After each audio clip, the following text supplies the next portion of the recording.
मित्रांनो, ठरलं तर मग या मालिकेच्या आजच्या भागामध्ये सायली आता आपली पर्स घेऊन घाईघाईत बाहेर निघालेली असते। तर हॉलमध्ये आता कल्पना आणि अस्मिता या दोघीही बसलेल्या असतात।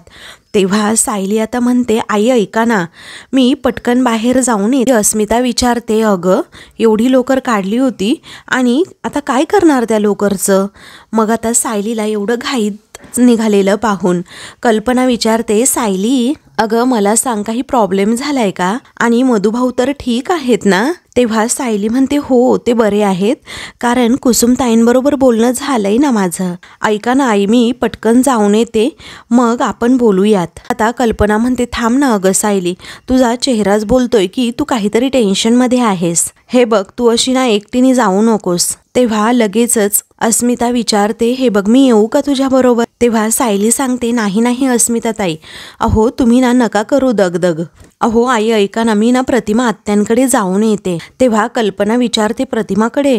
अच्छा, म्हणजे तन्वीने रंग दाखवायला सुरुवात केली तर? त्यावेळी सायली सांगते, नाही म्हणजे तसं काही कळालेलं नाहीये, पण काय झालंय ना, माझं चित्त थाऱ्यावर नाहीये। मी एकदा जाऊन बघून येते ना तिथे सगळं व्यवस्थित आहे की नाही। तेव्हा कल्पना म्हणते, ठीक आहे जा, पण लवकर ये, आणि जर काही लागलं ना तर फोन कर हा। तेव्हा अस्मिता सांगते, आणि त्या तन्वीपासून ना जरा सावध राहा, कारण तिचं डोकं असं चालतं ना तसं तर आपल्याला कधी सुचणार सुद्धा नाही। मग आता सायली म्हणते, हो चालेल, पण आई मी आता अजिबात शांत बसणार नाही। प्रियाला चोख उत्तर दिल्याशिवाय ना मी गप्पच बसणार नाहीये। मी येतेच हा, असं म्हणून ती लगेचच जायला निघते। तर दुसरीकडे आता सुमन आणि प्रतिमा या दोघीही पोळ्या बनवत असतात। त्यावेळी आता सुमनच्या पोळ्या करून होतात, परंतु एक दोन पोळ्या आता भाजायच्या राहिलेल्या असतात। त्यामुळे सुमन म्हणते, वहिनी ऐका ना, अहो पोळ्या भाजायच्या राहिल्यात ना, द्या मी भाजते, तुम्ही आराम करा। त्यावेळी प्रतिमा म्हणते, राहू दे ग, एक दोनच राहिले आहेत ना, मी करते, काही हरकत नाही। मग सुमन म्हणते, कपडे वाळले की नाही ते मी पाहून येते हा। त्यावेळी प्रतिमा म्हणते, हो चालेल। तर प्रिया आता खिडकीमधून तिथे डोकावत असते, या दोघींचं नक्की काय चाललंय। तर सुमन आपापल्या कामासाठी निघून जाते, तर प्रतिमा एकटीच असल्यामुळे प्रिया लगेचच गालात हसते। दुसरीकडे महिपत आणि नागराज दोघेही आता खूप खुश असतात आणि एकमेकांना चिअर्स करत ते आता लगेचच ड्रिंक्स करू लागतात। तेव्हा नागराज म्हणतो, वा वा महिपत, बाकी काहीही असो रे, पण कधी कधी ना तू मला अगदी जाम इम्प्रेस्ड करतो। तेव्हा महिपत नशेतच म्हणतो, असं ना? नागराज म्हणतो, हो अरे। मग आता नागराज म्हणतो, अरे इतके दिवस मला असंच वाटत होतं की तुझी धाव कुठपर्यंत असेल की चाकू आणि सुऱ्यांपर्यंत, पण तू तर अगदी डायरेक्ट बुद्धिबळाचीच चाल खेळलास रे। अरे बुद्धिबळाची चाल, असं म्हणून तो हसतो आणि म्हणतो, प्रियाचं प्यादं या बुद्धिबळाच्या पटावरनं ही तू हाकलून देऊ शकतोस, हे सुद्धा तिला कळणार नाही। मग आता महिपत म्हणतो, माझा फक्त प्लॅन होता, पण तुमच्यामुळे तो सक्सेस झाला ना, आणि तुमच्यामुळे तर मी करू शकलो। अहो तुम्ही जर त्या अर्जुन सुभेदाराचं आणि त्याच्या भावाचं बोलणं ऐकलं नसतं तर मी अशी फेरफार करू शकलो असतो का? तर नाही ना। मग आता लगेचच नागराजला आठवतं की जेव्हा अर्जुनने सिनियरला कॉल केलेला होता, म्हणजे रविराजला, तेव्हा नेमकं नागराजने सगळं दाराच्या आड उभं राहून ऐकलेलं असतं। अर्जुन म्हणालेलं असतो की ऐक ना सिनियर, मी ना आता सायलीच्या शाळेत चाललोय, आय थिंक सो मला एखादा सायलीचा जुना फोटो सापडेल तिथे, आणि जर तो फोटो सापडला ना तर कदाचित तिच्या आईबाबांपर्यंत सुद्धा पोहोचता येईल मला। तेव्हा रविराज म्हणालेला असतो, ओके, तुला नक्कीच काहीतरी ब्रेक थ्रू मिळेल रे तिकडे, आणि माझी काही मदत लागली ना तर नक्की सांग हा। नेमकं भामट्या नागराजने हे बोलणं ऐकलेलं असतं आणि सायलीचा त्यावरचा फोटो त्याने गायब केलेला असतो। ही नागराज आणि महिपतची चाल असते। तेव्हा आता नागराज खूप खुश असतो आणि महिपतला म्हणतो, पाहिलं ना मी कसं काम केलं? तेव्हा महिपत म्हणतो, हो केलं, अगदी विजेच्या वेगाने, परंतु अर्जुन सुभेदार त्या शाळेत पोहोचण्या अगोदर तुम्ही हे काम कसं केलं तो सांगा बरं एवढं झपाझप? तेव्हा नागराजला आठवतं जेव्हा त्या मॅडम असतात त्या पिऊनला सांगत असतात 2003-04च्या सर्व जुन्या फाईल्स घेऊन ये. त्यानंतर तो पिऊन जेव्हा जातो तेव्हा लगेचच नागराज हा त्याच्यावर पाळत ठेवतो आणि त्याला पकडून म्हणतो की लवकरात लवकर ती फाईल घेऊन ये. मग तो पिऊन जेव्हा ती फाईल घेऊन येतो तेव्हा काही जास्त पैसे देत लगेचच नागराज त्याला भुलवतो आणि त्याला म्हणतो जरा बाजूला जातो. मग तो बाजूला जेव्हा जातो तेव्हा मात्र नागराज काय करतो, सायलीचा ॲडमिशन फॉर्म काढतो आणि त्याच वेळी तिच्या फॉर्मवर तिचाच फोटो असतो लहानपणीचा तन्वीचा. तर तो फोटो पाहून नागराजला धक्का बसतो आणि तोच फोटो काढून घेत त्या ठिकाणी दुसऱ्या मुलीचा तो फोटो चिकटवतो, जेणेकरून अर्जुनला हे सत्य कधीच समजू नये की सायली ही तन्वी आहे यासाठी. मग त्यानंतर तो पुन्हा त्या पिऊनला बोलवतो आणि त्याच्याकडे ती फाईल देतो ज्यामध्ये सायलीचा लहानपणीचा फोटोच नसतो. आणि मग त्यानंतर जेव्हा अर्जुन येतो आणि त्याला ती फाईल आता लगेचच दिली जाते, त्या फाईलमधील सायलीचा फोटो पाहून अर्जुन खुश होतो आणि त्याच्या त्या आनंदी चेहऱ्याकडे नागराज मात्र वेगळ्याच नजरेने बघत हसतो.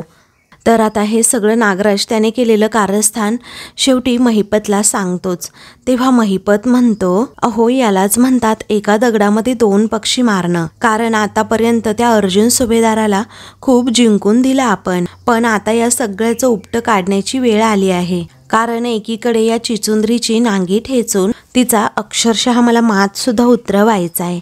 तेव्हा नागराज सांगू लागतो, तुला सांगू मला तर एकदम जाम टेन्शन आलं होतं बुवा. सुरुवातीला आलं होतं पण नंतर जमलं, सगळं जमलं. त्या अर्जुन सुभेदाराला समजलंच नाही. त्याला जो फोटो मिळालाय तो त्या सायलीचा नाही तर त्या छोट्या प्रियाचा होता. तेव्हा महिपतला मात्र हे सगळं ऐकून खूप म्हणजे खूपच आनंद होतो. तर आता दुसरीकडे प्रिया अजूनही प्रतिमाकडे त्या खिडकीतून रागात बघत असते आणि सुमन गेली त्याचा गैरफायदा घेत लगेचच तेथे प्रतिमाच्या पाठीमागे येऊन उभी राहते. प्रतिमाला माहीतसुद्धा नसतं की ही भामटी तन्वी माझ्या पाठीमागे उभी राहिली आहे. ती आपापल्या कामामध्ये मात्र व्यस्त असते, अजूनही पोळ्याच भाजत असते. तर आता प्रिया मनातच विचार करते की तापलेल्या तव्यावर तोंड जरा शेकलं ना, तुझी जीभ जरा भाजली ना, जीभ बंद करण्याचा हा एकमेव मार्ग आहे असं म्हणून खूप रागात ती प्रतिमाकडे बघत असते. एक क्षणातच ती प्रतिमाला आता तेथे तव्यावर असं तोंड तिचं भाजणार असते. त्याच वेळी आता सायली नेमकी तेथे येते आणि हा प्रकार पाहत प्रतिमा त्या असं मोठ्याने ओरडते. त्यामुळे हळुवारपणे प्रतिमा लगेचच बाजूला होते तर प्रियाचा हातच त्या तव्यावर पडतो आणि चांगला होरपळून निघतो. ती मोठ्याने आता ओरडू लागते. सायली रागातच तिच्याकडे बघते. तिच्या हातांचा अक्षरशः जाळ आणि धूर निघालेला असतो.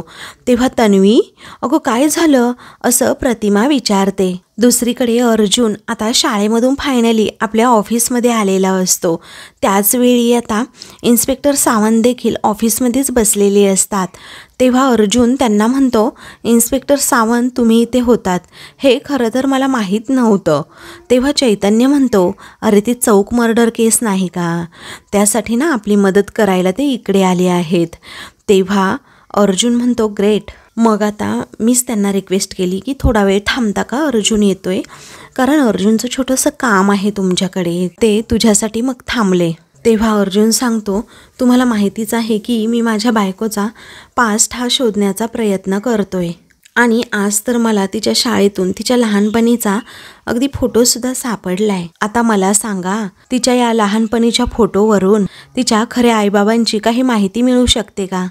तर आता लगेचच इन्स्पेक्टर साहेब अर्जुनकडून तो फोटो घेत पाहत असतात, पण त्यांना काही आता लगेच अंदाज लागत नसतो. त्याचवेळी चैतन्य म्हणतो, अर्जुन आता मला सांग, तुला तर हा फोटो सायलीच्या शाळेतून सापडला असेल ना, पण सायलीबद्दल सगळं काही मधुभाऊंनाच माहीत असेल ना. सो त्या शाळेचा सायलीच्या खऱ्या आईवडिलांशी काही संबंधसुद्धा नसेल. मग या फोटोवरून तिचा पास्ट कसा शोधणार आपण, सांग बरं. तेव्हा अर्जुनाने सावंतांना सुद्धा आता तोच प्रश्न पडतो, परंतु अर्जुनच्या मनात काही होप्स असतात. म्हणून तो म्हणतो, सायलीचा फोटो जर आपण सर्क्युलेट केला तर सायलीला कोणी ओळखतंय का हे आपल्याला कळेल ना. तेव्हा इन्स्पेक्टर सावंत विचारतात, मला सांगा, सायली मॅडम जेव्हा मधुकर पाटलांना सापडल्या।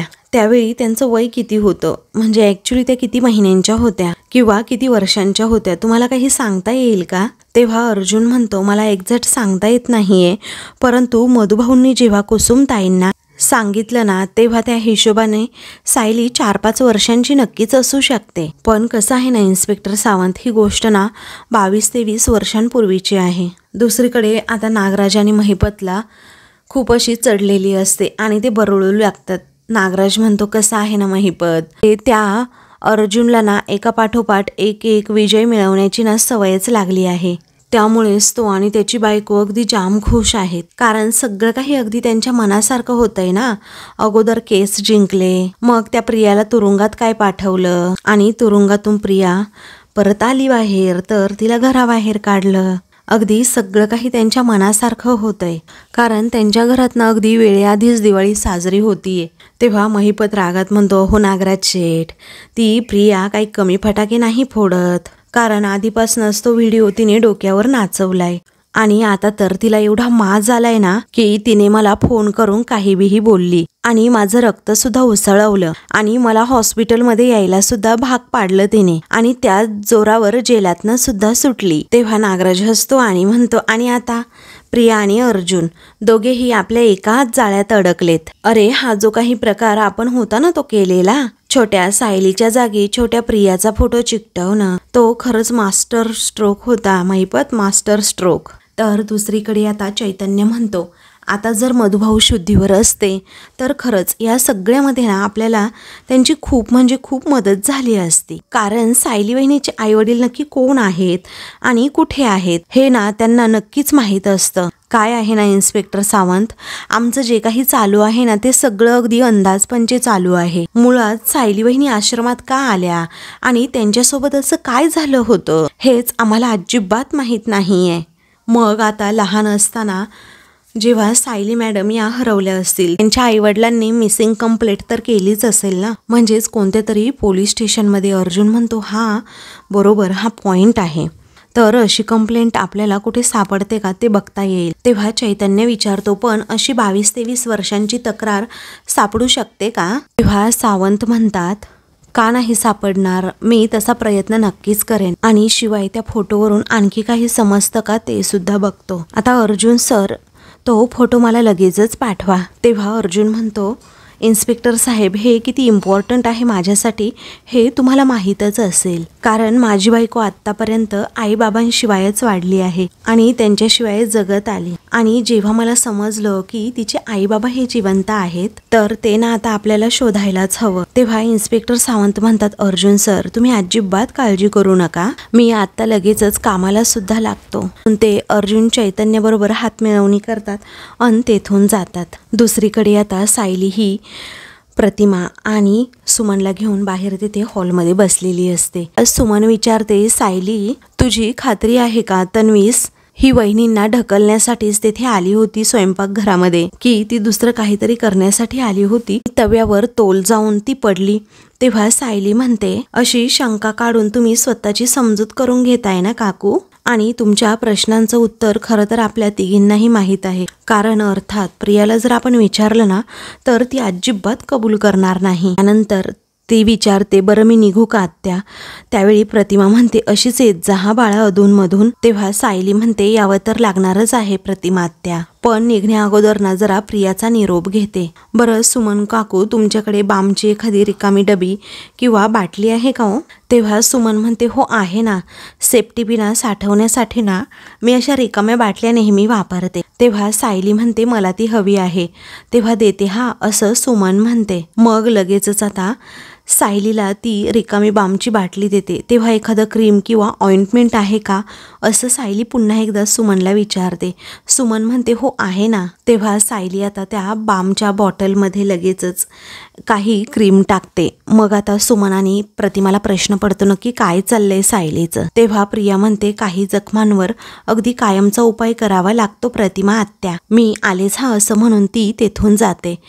दुसरीकडे आता महिपत म्हणतो, आता त्या फोटोमुळे तो अर्जुन सुभेदार अलगद त्या आईबापांपर्यंत नक्कीच पोहोचेल. आता तुम्ही सांगा बरं, कुठल्या आईबापापर्यंत? कारण त्या अर्जुन सुभेदाराला वाटण हे सायलीचे आईबाबा आहेत म्हणून, पण ते आहेत कुणाचे आईबाबा? तर प्रियाचे खरे आईबाबा. तेव्हा नागराज हसतो आणि म्हणतो, मला तर असं वाटतं ना, ते प्रियाचे आईबाबा सापडले की अर्जुन डायरेक्ट त्यांच्या घरातच घेऊन जाईल आणि सायलीचे आईबाबा सापडले असा एकदम जल्लोषच करेल मोठ्या मोठ्याने. पण खरं काय आहे ना, ते आपल्या दोघांपैकी कुणालाच माहीत नाही. इकडे प्रिया आता हाताला फुंकर मारत रूममध्ये बसलेली असते.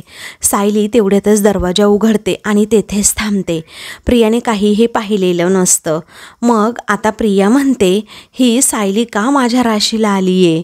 त्या घरात तर मला येऊ दिलं नाही आणि इकडे या घरात येऊन मला ती छळतीये आणि उगीच माझा हात सुद्धा भाजला. आता नेमका तो अश्विन सुद्धा घरात नाही. किती आगाग होतीये ना माझ्या हाताची. तेव्हा सायली हसतच आतमध्ये जाते. प्रिया चौताळते आणि विचारते, तू इथे काय करतीयेस आणि माझ्या खोलीत येण्याची परवानगी तुला दिली कोणी ग? तेव्हा सायली म्हणते, त्यांनीच. तुला ज्यांनी या घरात घेतलं ना त्यांनीच. मला प्रतिमा आत्यांनी परमिशन दिली आहे आणि हो, आणि मी स्वतःला जाळून घेते अशी नाटकं नाही मी त्यांना करून दाखवली आणि खोट्या धमक्यासुद्धा नाही दिल्या मी त्यांना, तरीही त्यांनी मला आतमध्ये घेतलं हां असं म्हणून सायली चांगलाच प्रियाला सनसनीत टोमणा मारून आता गप्पच करते. तेव्हा प्रिया चौताळतच म्हणते, हे बघ, मी ना अशा खोट्या धमक्या वगैरे दिल्या नाही आहेत. त्यावेळी माझी सिच्युएशन काय होती ना हे माझंच मला माहीत.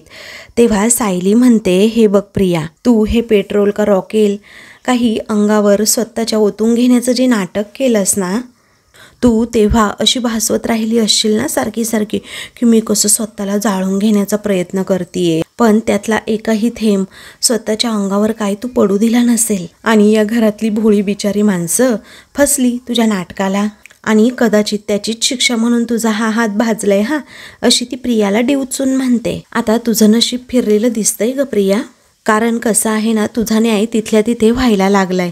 तेव्हा प्रिया आता रागातच विचारते, काय तू स्वतःला काय कोर्टातली न्यायाधीश वगैरे समजतेस का? कारण सतत पुढे पुढे करायचं असतं तुला.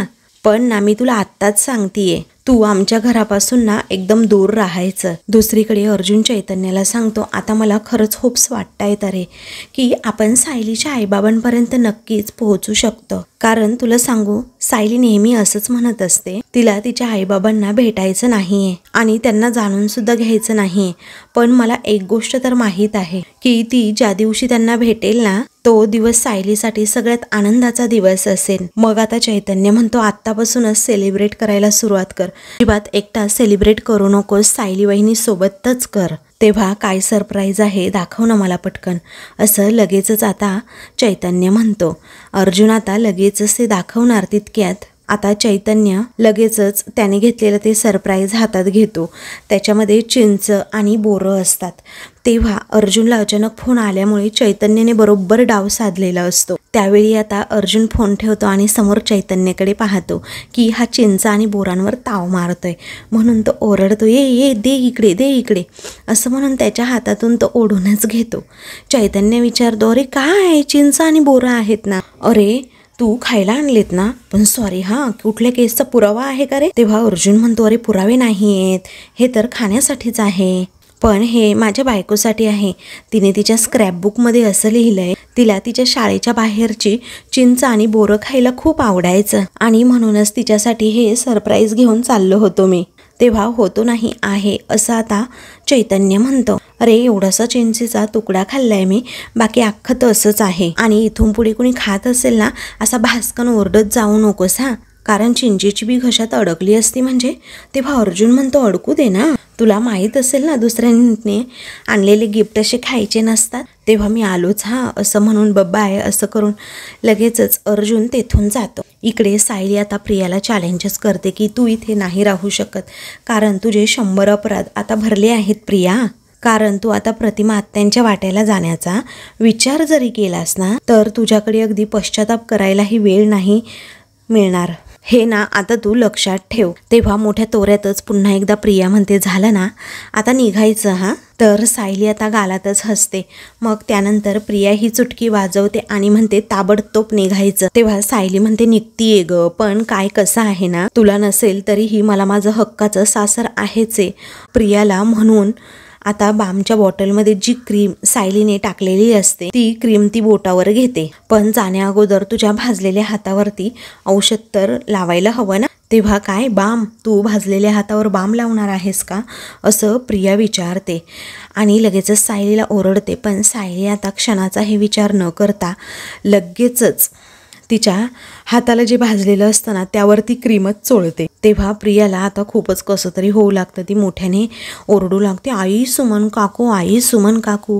पण कुणीही तिथे येत नाही. तर सायलीसुद्धा अजिबात घाबरत नसते. तिच्या हातांची अक्षरशः आग होऊ लागते, जाळ निघू लागतो. ती अशी आता इकडे तिकडे पळू लागते. प्रियाची होणारी ही धांदल, तिला होणारा हा त्रास पाहून सायली मात्र हसत असते. त्यानंतर प्रिया जरा शांत होते आणि लगेचच त्या क्रीमचा वास घेऊ लागते. म्हणते की हातांची आग कशी होत नाही आहे.